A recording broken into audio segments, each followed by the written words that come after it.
بسم اللہ الرحمن الرحیم لقد خلقنا الانسان فی احسن تقویم۔ اللہ نے آدمی کو سب سے سندر بنایا۔ رب کعبہ فرماتا ہے ہم نے آدمی کو اچھی صورت پر بنایا، سب سے سندر اللہ نے آدمی کو بنایا، چاہے وہ آدمی گورا ہو، کالا ہو، غریب ہو، امیر ہو، مکی ہو، مدنی ہو، پاکستانی ہو، ترکستانی ہو، جاپانی ہو، دنیا کے کسی کونے کا رہنے والا انسان ہو، ہندو ہو، مسلمان ہو، سکھ ہو، عیسائی ہو، ملا ہو، پنڈا ہو، کوئی بھی ہو، اللہ نے آدمی کو اچھا بنایا۔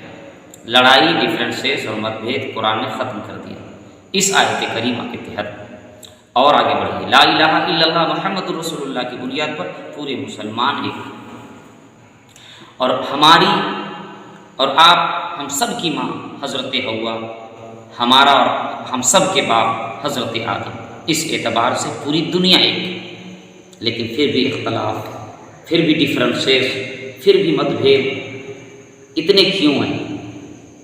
وجہ ہے آج کلمے کی بنیاد پر، کلمے کی بنیاد پر، ٹوپی کی بنیاد پر، داڑھی کی بنیاد پر اتنی لڑائیاں، اتنے جھگڑے، اتنے فسادات ہوتے ہیں کہ انسان سوچ و فکر سے دور چلا جاتا ہے، اپنے ذہن و فکر کو اتنا گندا کر لیتا ہے کہ ایک چھوٹے اور بڑے کی پہچان مٹ جاتی ہے۔ اللہ نے کہا کہ ہم نے آدمی کو سب سے سندر بنایا، سب سے اچھا چہرہ آدمی کا، سب سے سندر چہرہ آدمی کا۔ میں انسانوں کی بات کر رہا ہوں، مگر جو مسلمان ہیں، نبی کا کلمہ پڑھتے ہیں، سبحان اللہ، اس کی قسمت اوج سریا پہ ہے۔ اللہ نے آپ کو سندر کیوں بنایا؟ اس لیے بنایا کہ نبی کریم صلاۃ و تسلیم ہم ہی میں سے ایک انسان ہے، اللہ نے انسانوں میں سے ہی پیغمبر کو چنا، اور مقام وہ کہ رب کعبہ نے پل میں آسماں بلایا۔ آپ کے پاک چہرے پہ داڑھی ہے، ہم مسلمان کہلاتے ہیں، ہمارے چہرے پہ داڑھی نہیں۔ آج ہمارا لباس اتنا برا ہے کہ دور سے پہچان میں نہیں آتا کہ یہ کدھر کا مال ہے۔ آج وضاقتہ اتنا ہمارا برا ہے کہ پتہ نہیں چلتا یہ عورت ہے کہ مرد ہے۔ کان میں بالیاں بچے پہننے لگے، مونچھ داڑھیاں ختم کر دیے، لمبے لمبے بال لگانے لگے۔ پیچھے سے دیکھو تو لگے گا کوئی عورت جا رہی ہے، لیڈیز جا رہی ہے، سامنے سے دیکھو گے تو نہیں، تو پتہ چلے گا کہ نہیں یہ مرد ہے۔ اللہ نے تجھے اتنا سندر بنایا اور تم اپنے چہرے کو بگاڑتے ہو اور کہتے ہیں غوث کا دامن، خواجہ کا دامن، علی کا دامن، ولی کا دامن، یہ کوئی دامن نہیں چھوڑتا۔ مگر افسوس یہ شراب کی بوتلوں کو نہیں چھوڑ رہا ہے، یہ تاش کی پتیوں کو نہیں چھوڑ رہا ہے، یہ ڈیمانڈ کو نہیں چھوڑ رہا ہے۔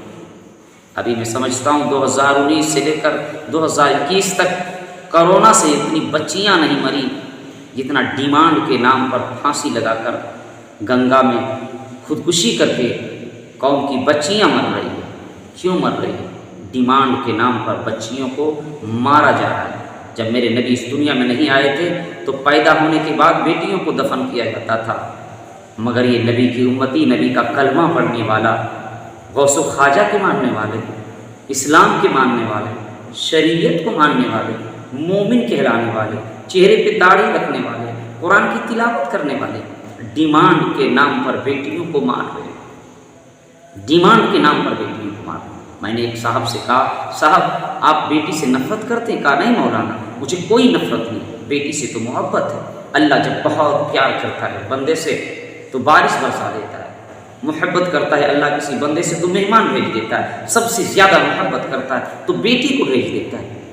تو پھر بیٹی سے آپ پریشان کیوں ہے؟ تو اس نے جواب دیا، مولانا میں بیٹی سے پریشان نہیں ہوں، میرے پڑوس میں ایک شادی ہو رہی تھی، میرے پڑوس کے یہاں ایک بارات آئی، میں نے پڑوسی بھائی سے پوچھا کہ اس بیٹی کی شادی میں کتنے خرچ ہیں؟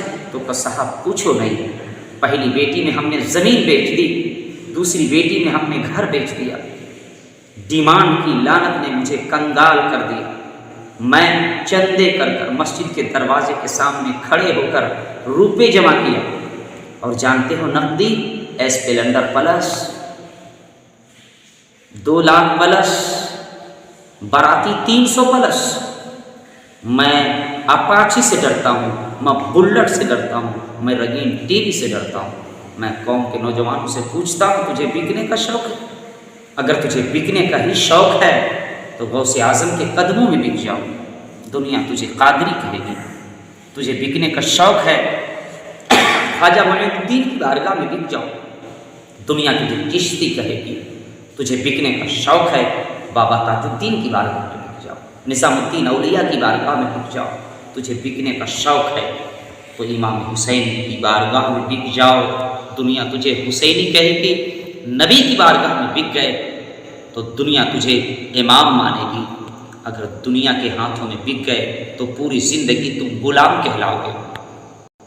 اور کہتے ہیں غوث کے ہم دیوانے ڈیمانڈ کے نام پر بک رہے ہیں۔ کبھی سوچا نہیں کہ اگر رمضان شریف میں کوئی غریب باپ چندے کے لیے جائے گا تو زکوٰۃ کے پیسے دیے جائیں گے، فطرے کے پیسے دیے جائیں گے، صدقات کے پیسے دیے جائیں گے، جو غریبوں کو کھانا چاہیے، جو اندھوں کو کھانا چاہیے تھا، جو بیواؤں اور مسکینوں کو کھانا چاہیے تھا، جو اپاہجوں کو کھانا چاہیے تھا، آج اسے بریانی بن رہی ہے، اسے پلاؤ بن رہا ہے، اسے اسپلنڈر پلس خریدا جا رہا ہے، اس سے گاڑیاں خریدی جا رہی ہیں، اسے ٹی ویاں خریدی جا رہی ہیں۔ ہم کہتے ہیں کہ یہ جہیز کی گاڑی ہے، نہیں، یہ فطرے کی گاڑی ہے، یہ صدقے کی گاڑی ہے، یہ خیرات کی گاڑی ہے، یہ جہیز کی گاڑی نہیں، یہ حرام کی گاڑی ہے۔ میں یہ نہیں کہتا کہ تم جہیز نہ لو، اگر شوق سے تجھے سونے اور چاندی دے دے، بینک بیلنس دے دے تو یہ تیرے لیے جائز ہے، مگر ڈیمانڈ کرنا تیرے لیے حرام ہے۔ مگر افسوس جب ڈیمانڈ گھر آتے ہیں، جہیز کا سامان آتا ہے،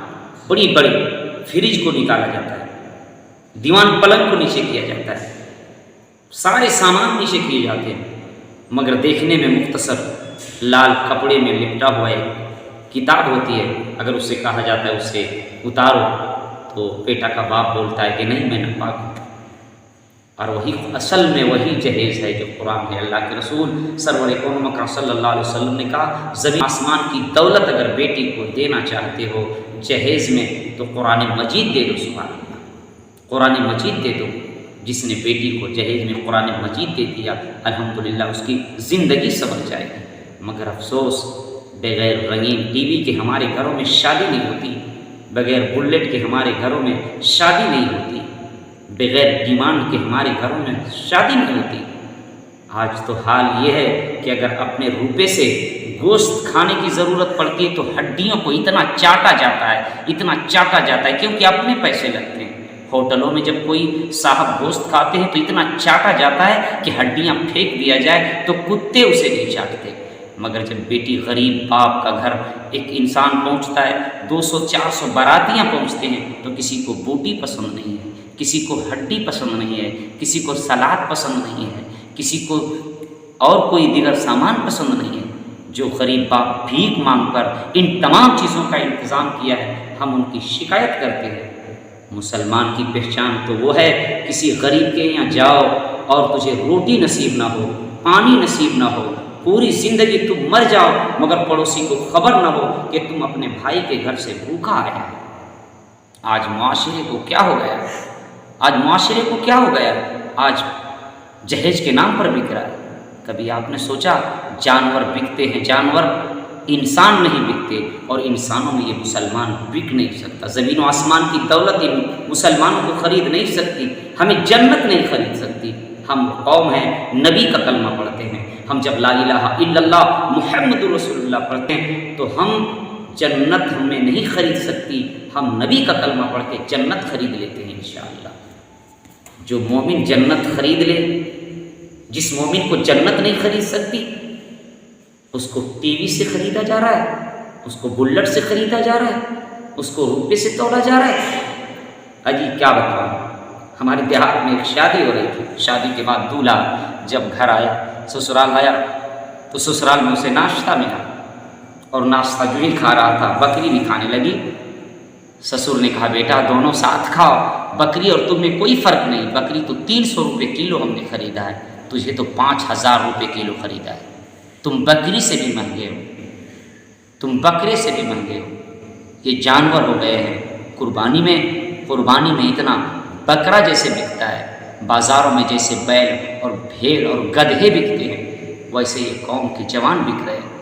تجھے بکنے کا شوق ہے تو مصطفیٰ کی بارگاہ میں بک جاؤ، اگر تو نبی کی بارگاہ میں بک گیا تو تو دنیا بھی تیری سنور جائے گی اور آخرت بھی تیری سنور جائے گی۔ اور دل سے توبہ کرو، ڈیمانڈ کو اپنے گھروں سے مٹا دو اور صدق دل سے توبہ کرو اور یہ دعا کرو کہ اے رب کعبہ، تو نے ہمیں بکنے کے لیے نہیں پیدا کیا ہے، ہم وہ انسان ہیں، ہم وہ مومن ہیں کہ نبی کا کلمہ پڑھ کے جنت خرید سکتے ہیں، ہمیں دنیا نہیں خرید سکتی انشاءاللہ۔